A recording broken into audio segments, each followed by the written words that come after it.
దివంగత జక్కంపూడి రామ్మోహన్ రావు కడియం నియోజకవర్గం అభివృద్ధికి ఎంతో కృషి చేశారని, ఆయన చేసిన అభివృద్ధి కడియంలో ఎంతగానో కనిపిస్తుంది అని మాజీ మంత్రి చెల్లుబోయిన వేణుగోపాలకృష్ణ అన్నారు. వైఎస్ఆర్-సీపీ రూరల్ యూత్ అధ్యక్షులు కొత్తపల్లి శివాజీ, న్యాయవాది కొత్తపల్లి మూర్తి సోదరుల ఆధ్వర్యంలో స్వర్గీయ మాజీ మంత్రి జక్కంపూడి రామ్మోహన్ రావు 72వ జయంతి రక్తదాన శిబిరం కార్యక్రమాలు కడియం మండలం బురిలంకలో ఏర్పాటు చేశారు. ఈ కార్యక్రమంలో ముఖ్యాతిథిగా పాల్గొన్న మాజీ మంత్రి Chelluboina Venugopalakrishna, YCP Rajamahendravaram parliament coordinator doctor Guduri Srinivas, DCCB మాజీ చైర్మన్ ఆకుల వీర్రాజు, రాష్ట్ర గ్రీనింగ్ అండ్ బ్యూటిఫికేషన్ మాజీ చైర్మన్ చందన నాగేశ్వర్ పాల్గొన్నారు. ముందుగా బురిలంక సెంటర్లో జక్కంపూడి రామ్మోహన్ రావు విగ్రహానికి పూలమాలలు వేసి ఘనంగా నివాళులర్పించారు. అనంతరం కొత్తపల్లి శివాజీ, మూర్తి బ్రదర్స్ ఏర్పాటు చేసిన రక్తదాన శిబిరాన్ని ప్రారంభించారు.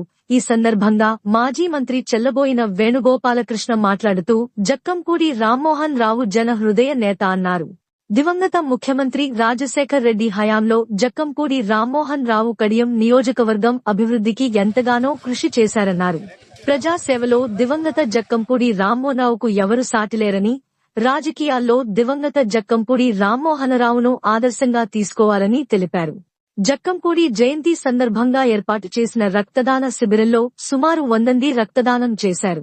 ఈ రక్తదాన శిబిరాన్ని రాజానగరం మాజీ ఎమ్మెల్యే జక్కంపూడి రాజా సందర్శించారు.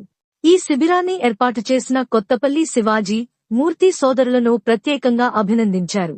ఈ కార్యక్రమంలో వైసీపీ రాష్ట్ర కార్యదర్శి గిరిజాల బాబు, కడియం మండల వైసీపీ అధ్యక్షులు యాదల సతీష్ చంద్ర స్టాలిన్, తాళాల చక్రవర్తి, ఈలి గోపాలం, తిరుమల శెట్టి సీను, దొంతంశెట్టి వీరభద్రయ్య, శ్రీనివాస్ రెడ్డి, సాపిరెడ్డి సూరిబాబు, ఈలి సత్తిబాబు, దాసరి శ్రీనివాస్, తొరాటి మల్లేష్, రత్నం శ్రీకృష్ణ, ముత్యం జగదీష్, పంతల శ్రీరాములు, దదసాయి, వైఎస్ఆర్సీపీ సీనియర్ నాయకులు తదితరులు పాల్గొన్నారు.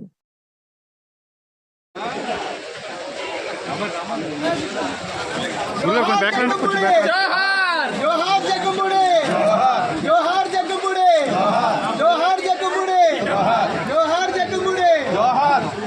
జోహార్ జక్కంపూడి, జోహార్ జక్కంపూడి, జోహార్ జక్కంపూడి.